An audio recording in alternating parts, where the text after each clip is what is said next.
প্রিয় সাংবাদিক বন্ধুরা, আসসালামু আলাইকুম। আজকে রাত 9টায়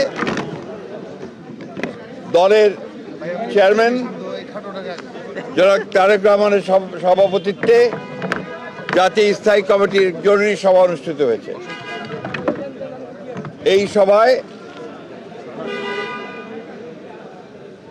জাতীয় স্থায়ী কমিটি ইতিমধ্যেই আমাদের দলের গঠনতন্ত্র অনুযায়ী দলের ভারপ্রাপ্ত চেয়ারম্যান জনাব তারেক রহমান চেয়ারম্যানের দায়িত্ব গ্রহণ করায় সন্তোষ প্রকাশ করেছে আলহামদুলিল্লাহ, এবং চেয়ারম্যান দল পরিচালনার ক্ষেত্রে যেন সফল হতে পারেন সেই জন্য সবাই দোয়া করেছে। প্রিয় সাংবাদিক বন্ধুগণ, এর পরের যে সিদ্ধান্ত আমরা নিয়েছি, এই সিদ্ধান্তটি হচ্ছে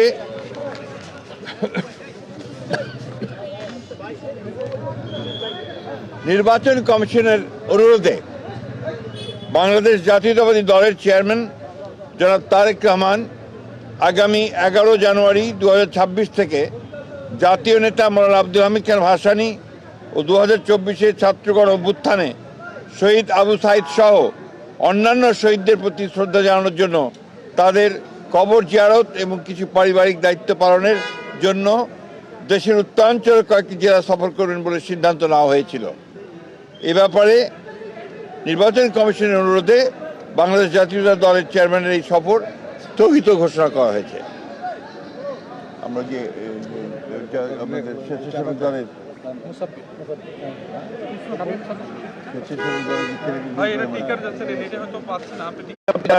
উসমান হাদিকে গুলি করে হত্যা করা হয়েছে। একইভাবে বিভিন্ন জায়গায় রাজনৈতিক দলের নেতৃবৃন্দকে, বিশেষ করে বিএনপির কয়েকজন নেতৃবৃন্দকে গুলি করা হয়েছে এবং তারা শহীদ হয়েছেন। এবং গত কয়েকদিন আগে স্বেচ্ছাসেবক দলের সাবেক সদস্য সচিব দক্ষিণে না উত্তরের সদস্য সচিব, সাবেক সদস্য সচিব মুসাব্বিরকে গুলি করে হত্যা করা হয়েছে। আমরা ইতিমধ্যেই এর তীব্র নিন্দা জানিয়েছি, ক্ষোভ প্রকাশ করেছি এবং অবিলম্বে হত্যাকারীদেরকে গ্রেফতার করে আইনের আওতায় আনার দাবি জানিয়েছি। আমরা বারবার করে কথা সরকারকে এবং নির্বাচন কমিশনকে জানিয়েছি, জানাতে চাই আবারও, যে এই ধরনের হত্যাকাণ্ড ঘটতে থাকলে এই দেশে নির্বাচনের পরিবেশ বিনষ্ট হবে এবং নির্বাচনের পরিবেশ যেন বিনষ্ট না হয় তার জন্য সকল প্রকার উদ্যোগ গ্রহণ করার জন্য, সক্রিয় প্রক্রিয়া নেওয়ার জন্য আমরা আবারও সরকার এবং নির্বাচন কমিশনকে আহ্বান জানাচ্ছি। আর ইতিমধ্যে আপনারা সবাই জানেন যে আমাদের গণতন্ত্রের মাতা,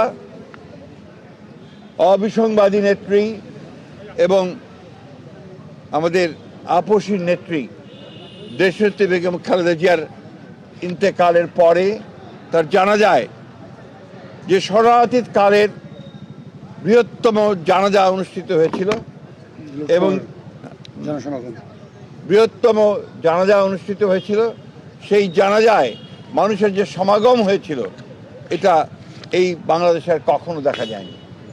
আমরা যারা স্বতঃস্ফূর্তভাবে সবাই এই জানাজায় অংশ নিয়েছিলেন, আমরা দলের পক্ষ থেকে সমস্ত জনগণকে আমরা আন্তরিকভাবে কৃতজ্ঞতা এবং ধন্যবাদ জানাচ্ছি। এবং আইন শৃঙ্খলা পরিস্থিতি রক্ষা করবার জন্য সেনাবাহিনীর সদস্যরা, সেনাবাহিনীর তিন বাহিনীর প্রধান এবং সরকার যে উদ্যোগ নিয়েছে, সে পুলিশ, র্যাব, বিজেপি যারা সহযোগিতা করেছেন তাদের সকলকে আমরা আন্তরিকভাবে ধন্যবাদ এবং কৃতজ্ঞতা জানাচ্ছি।